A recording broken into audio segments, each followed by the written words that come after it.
ఆపరేటరే వాళ్ళ గవర్నమెంటే నడుస్తుంది. ఈ మొత్తం ఎంతమంది సఫర్ అవుతున్నారు ఈ వరుస ఈ లెక్కన మొత్తం అది అది రేపు ఆయన దృష్టిలో పెడదాం.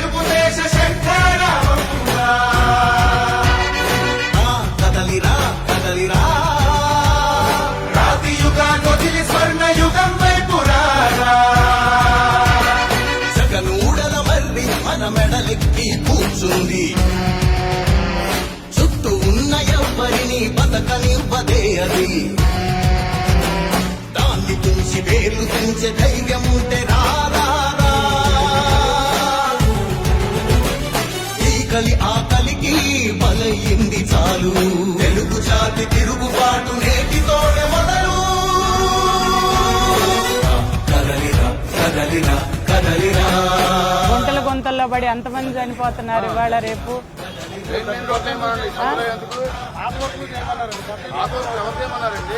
ఎవరు చేయమన్నారు?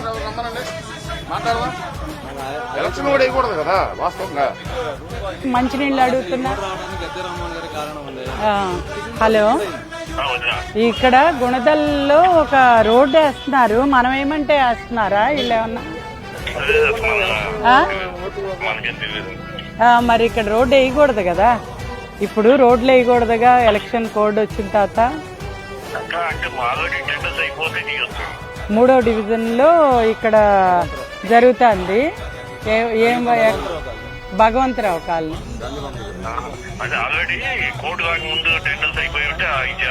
అట్లా అయినవి చాలా ఉన్నాయిగా. అయితే మరి మనం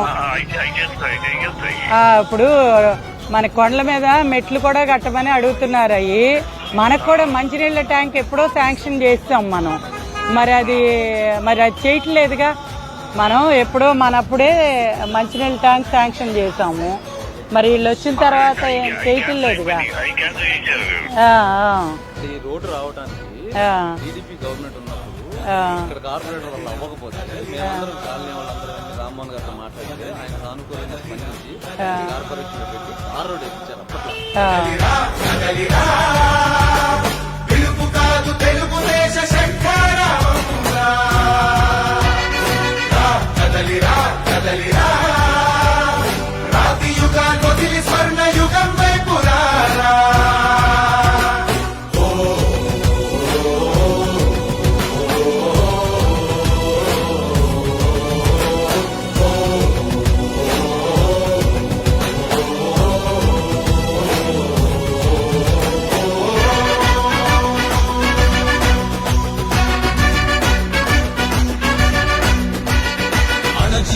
నుంచి మొలిచే తిరుగుబాటు మనదిరా. ఈరోజు విజయవాడ తూర్పు నియోజకవర్గం గద్దె రామ్మోహన్ గారు ఈ రోజున అసెంబ్లీ అభ్యర్థిగా, అదేవిధంగా కేసినేని శివనాథ్ గారు పార్లమెంట్ అభ్యర్థిగా ఇక్కడ పోటీ చేస్తున్న సందర్భంగా మనం డివిజన్ 3లో ఇంటింటి ప్రచారం చేస్తూ ఉన్నాం. మరి ఇప్పటికే అన్ని వర్గాల ప్రజలు కూడా ఎక్కడికి వెళ్ళినా, ఇటు ఇళ్లల్లో కానివ్వండి, అటు షాపుల్లో కానివ్వండి, అన్ని వర్గాల ప్రజలు కూడా ఇప్పటికే మరి తెలుగుదేశం కూటమిని అధికారంలోకి తీసుకురావటానికి ఇవాళ సిద్ధంగా ఉన్నారు. జనసేన, బీజేపీ బలపరిచిన మన తెలుగుదేశం అభ్యర్థుల్ని గెలిపించడానికి ఇవాళ ప్రతి ఒక్కరూ కూడా ఉత్సాహం చూపిస్తూ ఉన్నారు. మరి ఈ రోజున ఈ 5 సంవత్సరాలలో ఒక్క అభివృద్ధి కార్యక్రమం అనేది ప్రజలు చూసింది లేదు. ఒకవైపున మనం విభజన చెందిన ఆంధ్రప్రదేశ్ రాష్ట్రంతో ఎన్నో కష్టాల్లో ఉన్నప్పుడు రైతులు ముందుకొచ్చి అక్కడ 33,000 ఎకరాలు ఇస్తే, మరి ఆ రోజున అసెంబ్లీలో ఒప్పుకున్నారు మీరు, మేము రాజధానికి వ్యతిరేకం కాదు, కనీసం 33,000 ఎకరాలు కావాలని. మరి ఈ రోజున మాట తప్పను మడం తిప్పను అని చెప్పే ఈ జగన్మోహన్ రెడ్డి గారు వెంటనే మాట తప్పి మరి దాన్ని విధ్వంసానికి పూనుకున్నారు. 3 ముక్కలు చేయటం జరిగింది. నిన్న మేనిఫెస్టోని కూడా రిలీజ్ చేసినప్పుడు కూడా అదే పాట అదే మాట మనందరం కూడా వింటూ ఉన్నాం. నేను ఇంతే, ప్రజలు మెచ్చినా మెచ్చకపోయినా మీ ఇష్టం అన్నట్లుగా ఇవాళ మళ్ళీ 3 రాజధానులు, సౌత్ ఆఫ్రికాలో ఫెయిల్ అయిపోయిన, ఎక్కడో సౌత్ ఆఫ్రికాలో ఉన్న మరి అదే 3 రాజధానుల పల్లవినే అందుకోవటం జరిగింది. మరి అంతేకాకుండా ఇవాళ ఒక్క మంచినీటి ప్రాజెక్ట్ అయినా కూడా లేదు. పోలవరం ప్రాజెక్టు మనం 70% పైన పూర్తి చేస్తే ఇవాళ వీళ్ళ అధికారంలోకి వచ్చి దాన్ని వేసమెత్తు కూడా ముందుకు సాగనీయని పరిస్థితి. కట్టిన పట్టిసీమ ప్రాజెక్టు నీళ్లు కూడా ఇవ్వని దుస్థితి. మరి ఆ రకంగా ఇవాళ ఎక్వారంగానికి కానివ్వండి, మరి పంట చేలకు కానివ్వండి, నీళ్ళు అనేది లేక రైతులు అల్లాడిపోయే పరిస్థితి ఇవాళ చూస్తూ ఉన్నాం. మరి ఇక్కడ విజయవాడ నగరంలో చూస్తే కొండ ప్రాంతాలలో ఈ రోజుకి మనం ఏదైతే ట్యాంకులు నిర్మాణం చేశామో అదే మంచినీటి ట్యాంకుల ద్వారా ఈ రోజున మంచినీటిని ఇవాళ ప్రజలు అందుతూ ఉంది. మరి అది చాలదని చెప్పి ఇంకొక ట్యాంకర్ కావాలని అడిగితే మనం అక్కడ శాంక్షన్ చేయటం జరిగింది. ఆ రోజున తెలుగుదేశం ప్రభుత్వంలో గద్దె రామ్మోహన్ గారు ఆ 3వది శాంక్షన్ చేయటం జరిగింది. ఈ ప్రభుత్వం అధికారంలో వచ్చి రాగానే దాన్ని మరి ఆపేయటం జరిగింది. ఆ ఫండ్స్ ఏమైనాయో కూడా తెలియదు. దానికి ముందు సమాధానం చెప్పాలని చెప్పి మేము అడుగుతూ ఉన్నాం. ఇవాళ ప్రతి ఒక్కరు కూడా ఇక్కడ గుణదల ప్రాంతం నాదని చెప్పుకునే మీరు 1 గంట కూడా నీళ్లు సరిగ్గా రావటం లేదని మాకు ఇంటికి వెళ్ళినప్పుడు చెప్తా ఉన్నారు.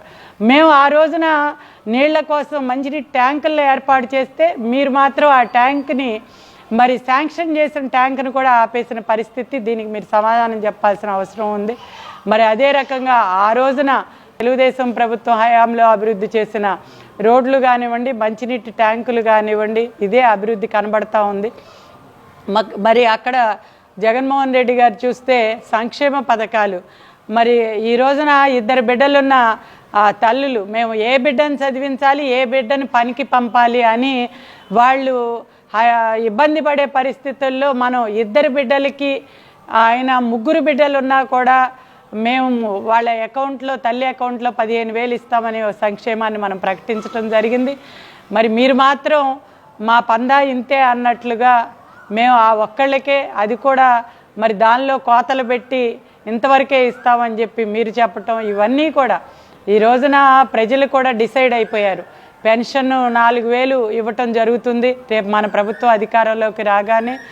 మరి ఇంటికే తీసుకొచ్చి పెన్షన్ని ఇవ్వటం, మరి అంతేకాకుండా 2 బిడ్డలైనా 3 బిడ్డలైనా వాళ్ళకి 15,000 చొప్పున తల్లి అకౌంట్లో వేయటమే కాకుండా ప్రతి ఆడబిడ్డకి కూడా ఆడబిడ్డ నిధి కింద ప్రతి నెల 1,500 చొప్పున సంవత్సరానికి 18,000 రూపాయలు. మరి అదేవిధంగా 3 గ్యాస్ సిలిండర్లు ఉచితంగా ఇవ్వటం జరుగుతుంది.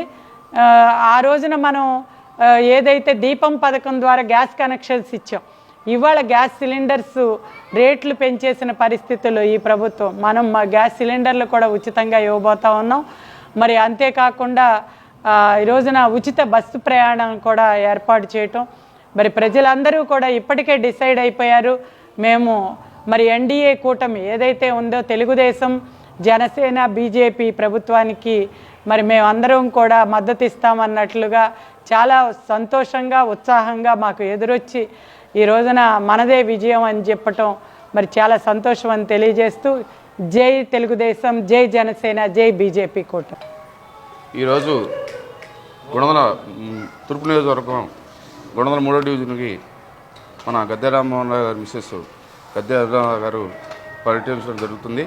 ఇంటింటికి ఓటు అడగడానికి వెళ్తున్నాము. ఇక్కడున్న ప్రజలు ఎక్కువగా ఇక్కడ గంజాయి బ్యాచ్, బ్లేడ్ బ్యాచ్ ఎక్కువైందని చెప్పి సమస్య చెప్పుకుంటున్నారు. అంతేకాకుండా ఇక్కడ స్థానికంగా ఎమ్మెల్యే గారు గద్దె రామ్మోహన్ గారైనా ఇక్కడున్న వైసీపీ అభ్యర్థి అయిన అవినాష్ గారు రోడ్లు నేనేపించాను, మంచినీటి పైపులు నేనేయించాను, వాటర్ ట్యాంక్ లేని కట్టించానని చెప్పి అబద్ధాలు చెప్పుకొని ప్రజల్ని మభ్యపెడతం జరుగుతుంది. ఇప్పుడు మేము ఇంటింటి ప్రచారానికి వెళ్తా చెప్తున్న వాళ్ళకి వివరంగా వాళ్ళు కూడా స్పందించి లేదమ్మా మాకు తెలుసు, రామ్మోహన్ రావు గారు 10 సంవత్సరాల నుంచి మాకు ఎన్నో సేవలు చేశారు, ఎంతో సాయం చేశారు, ఎంతో అభివృద్ధి చేశారు ఇక్కడ ఇప్పుడు అని అందరూ సంతోషంగా చెప్తున్నారు. చాలా స్పందన బాగుంది. ఇక్కడ అనురాధ గారు కూడా చాలా కష్టపడుతున్నారు. ప్రజలు అధిక మెజార్టీతో గద్దె రామ్మోహన్ గారు గెలిపించుకుంటామని చెప్పి చెప్తున్నారు. చాలా సంతోషంగా ఉంది, మాకు చాలా ఆనందంగా ఉంది. జై తెలుగుదేశం, జై జనసేన, జై బీజేపీ.